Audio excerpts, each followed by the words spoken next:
Putting all this together, we believe it's an autoimmune disease. And when we are discussing the natural history of the disease, we know that people are, or we're all born, we can say 100% beta cell mass, and we also have different genetic setups, and we encounter different things in our life and the environment. And stage 1 type 1 diabetes is when these autoantibodies appear. Then the individual is still normal glycemic, and it's a pre-symptomatic phase. Stage 2 is when we still have beta cell autoimmunity, but if you do a glucose tolerance test, you can see that there are some problems with regulating blood glucose levels. And only in stage 3, we have the failure of regulating glucose concentrations or blood glucose levels, and that's when the person develops symptomatic disease. And of course, what's important here is to try to understand what happens. How do we progress through these different stages? And we do know that genetics plays a role, so there are more than 60 regions that confirm risk of developing the disease. And then there must also be environmental factors, because far from everyone that has these genetic risk factors will go on to develop the disease. And we've been discussing and studying for many, many years various things such as hormones, dietary factors, hygiene, our microbiome, but also microbial infections, including those by viruses.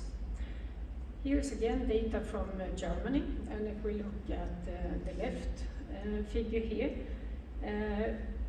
the researchers, they studied children from birth, and they looked at the cumulative risk of developing disease among 100,000 children. And they studied and divided the children in those that had respiratory infections in the age intervals from birth to 2.9 months of age, and also 3 to 5.9 months of age. And they also studied those that only had one infection or infection in one of these intervals, and those that had no infection. And they also included another autoimmune disease which is reasonably common in children, which is juvenile idiopathic arthritis. And what we can see here is that if a child has had infections in both these age intervals, there's a quite dramatic increased risk in developing type 1 diabetes. This was, however, not seen in the juvenile arthritis group. And when they focus only on respiratory infections induced by viruses, they could see that the risk was even greater. So there could be a lot of different viruses that are involved here, but the type of viruses which have been mainly discussed because of many circumstantial observations are enteroviruses. And we know that there is a temporal association between enterovirus infections and induction of islet autoimmunity, so these autoantibodies which I've already presented to you. There are also data that there can be prolonged shedding of the same enterovirus in those children that have a risk of developing islet autoimmunity. Viral RNA and proteins have also been found in pancreas of type 1 diabetes patients, as shown here, with one staining in the islet. And we know that enterovirus can infect and destroy beta cells in vitro.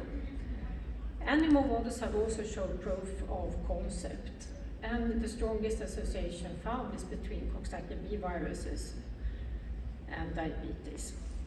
And so I will tell you a little bit about the Coxsackie-B viruses.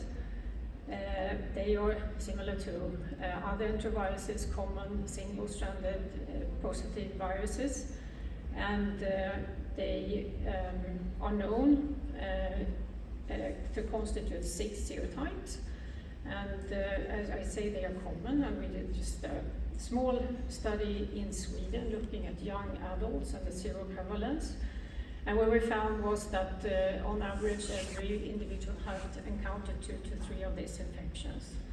And you can see here in the figure how it basically unfolded when we looked at different serotypes.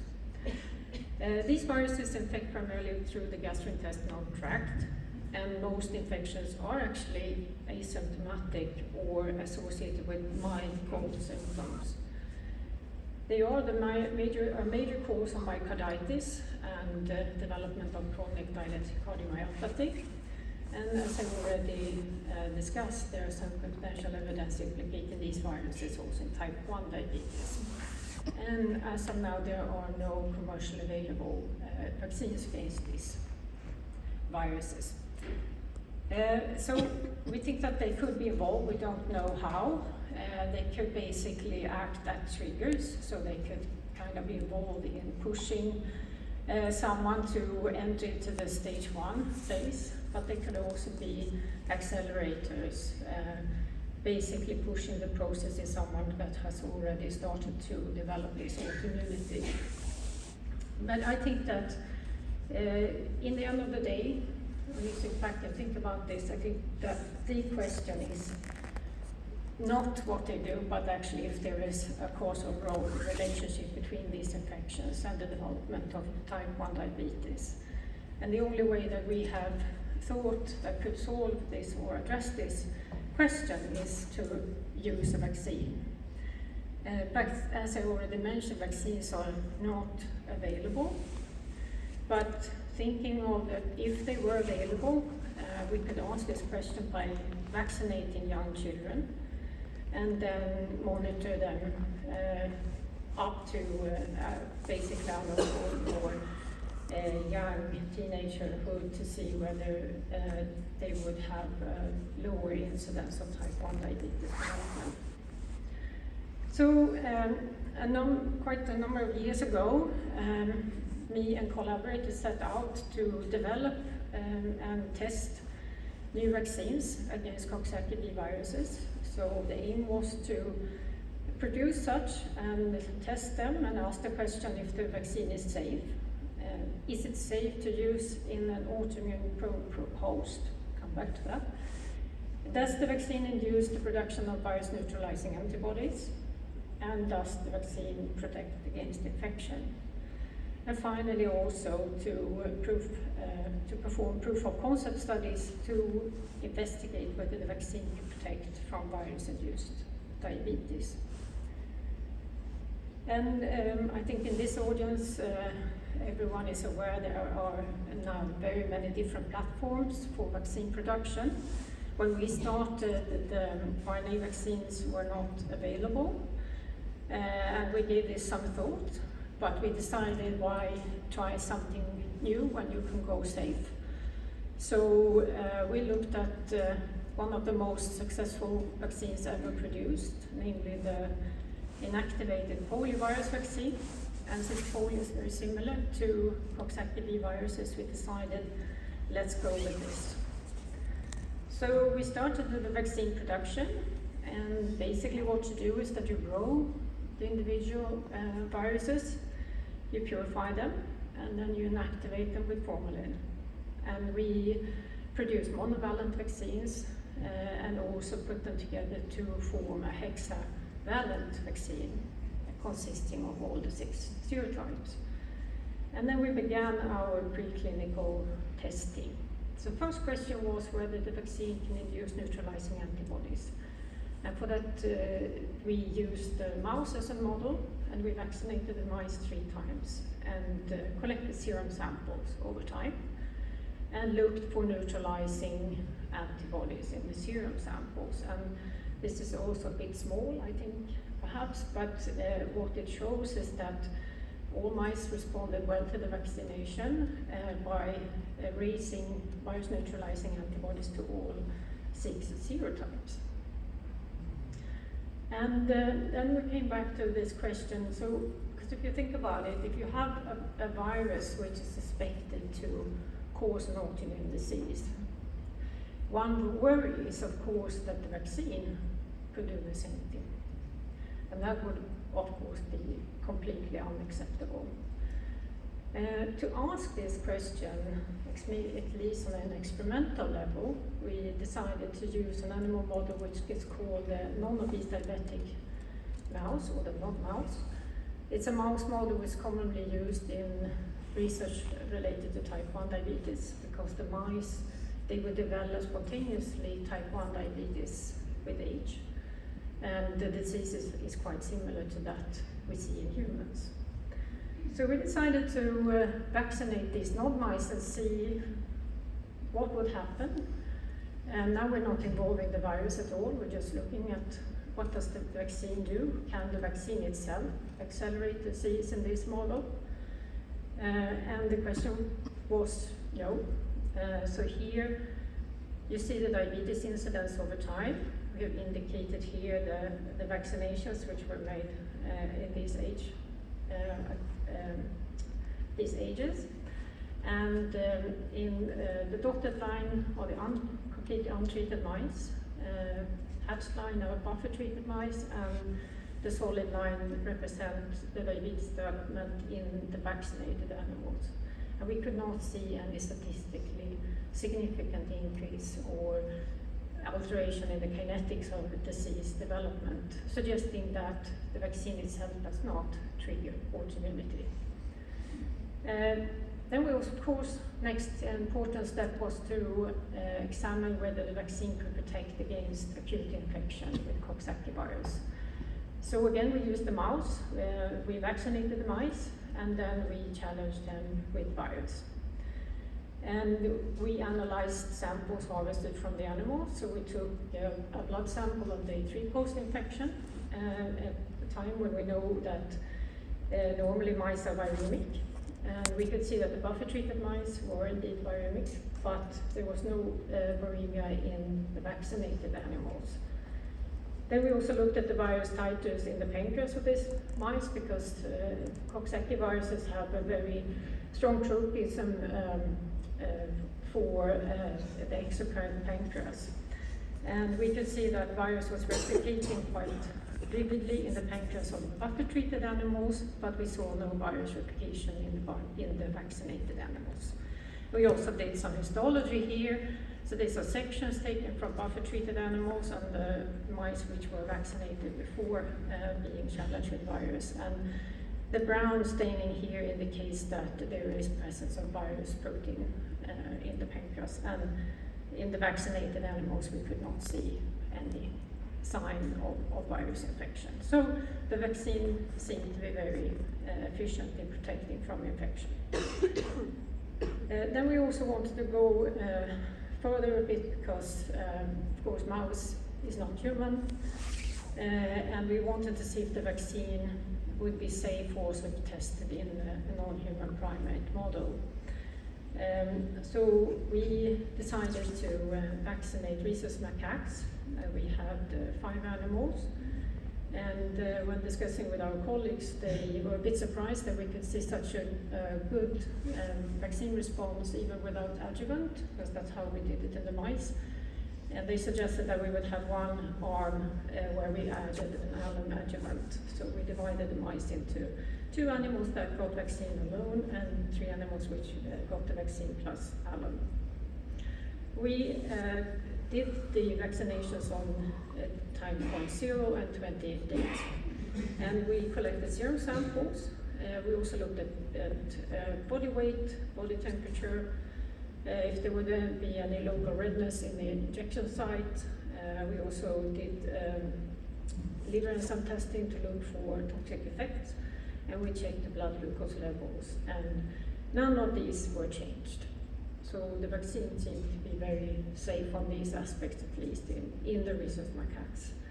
And then we also wanted to look to see if we could see any induction of neutralizing antibodies.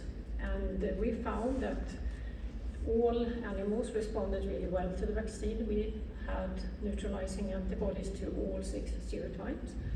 And interestingly, we didn't see that much of a difference between the animals that were vaccinated with or without alum. So basically it seemed that even in this non-human primate model the vaccine was safe and efficient in the sense that it induced neutralizing antibodies. So final thing that we did was to ask the question whether the vaccine could prevent virus-induced diabetes. And then we used an experimental model, which we call the SOX1 transgenic model. I don't have time to go into detail how this model works. I think it's sufficient to know and see what we see here, namely that in normal mice, these viruses do not induce diabetes. So these are blood glucose levels after infection with Coxsackie B virus. You can see that, if anything, the blood glucose dropped a bit in the acute phase of the infection. Whereas the SOX1 transgenic mice, when they are infected, they initially also drop a little bit of blood glucose levels, but then they develop very high blood glucose levels, and that is a result of a loss of the pancreatic beta cells. And this model, if it represents something which is similar in human, it would be basically that it sort of acts here early before the autoimmunity has appeared. So we used this model. We vaccinated mice, and we had also mice which were buffer vaccinated. We challenged them with virus and looked for viremia. Again, the buffer-treated mice all had viremia, and the mice that had been vaccinated before being challenged with virus were protected from viremia. And we could also see that buffer-treated animals, which had been vaccinated and then challenged with virus, all developed diabetes. And the picture was completely different in the mice that had been vaccinated prior to virus challenge, and they did not develop diabetes. And here also some histologically or histological examination we did of the pancreases. Here on the top we have sections which have been stained for glucagon and insulin, and it's the buffer-treated animals.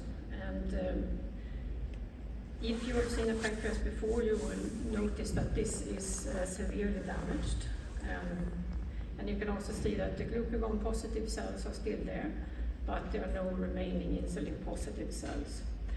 And in contrast, in the mice that had been vaccinated prior to virus infection, we saw that both exocrine and endocrine tissue were preserved. So the virus prevented virus-induced diabetes. So I'm going to conclude there, and what I've told you today is that type 1 diabetes is common, life-shortening disease with an increased incidence in many countries. And there are genetic environmental factors that regulate risk of the disease development. This disease is likely to have an autoimmune etiology, but the pathogenic mechanisms remain largely unknown. Circumstantial evidence suggests a role for enterovirus infections in some individuals, and a vaccine could address the role of such infections in triggering either autoimmunity and diabetes development. And the formalin inactivated CVV vaccines, which we have produced and tested, they are safe and immunogenic in mice and rhesus macaques. They confirm protection from infection without accelerating beta cell autoimmunity. And they also protect against virus-induced type 1 diabetes. So this provides proof of concept for a polyvalent Coxsackie B virus vaccine and that can prevent virus-induced type 1 diabetes, and the base for the development of a vaccine for use in elucidating the role of Coxsackie B virus infections in human type 1 diabetes. And I also want to mention that our vaccine platform was picked up by an American-based company, Prevention Bio, that actually produced a similar vaccine. And in the end of 2020, they initiated a phase 1 placebo-controlled double-blind randomized first-in-human study. And this vaccine was administered at 3 occasions, each with 4 weeks apart. And the primary endpoint was safety of 2 dose levels in healthy adult volunteers. and secondary endpoint was tolerability and immunogenicity. And this study has not been published yet, but there's some data available on their homepage.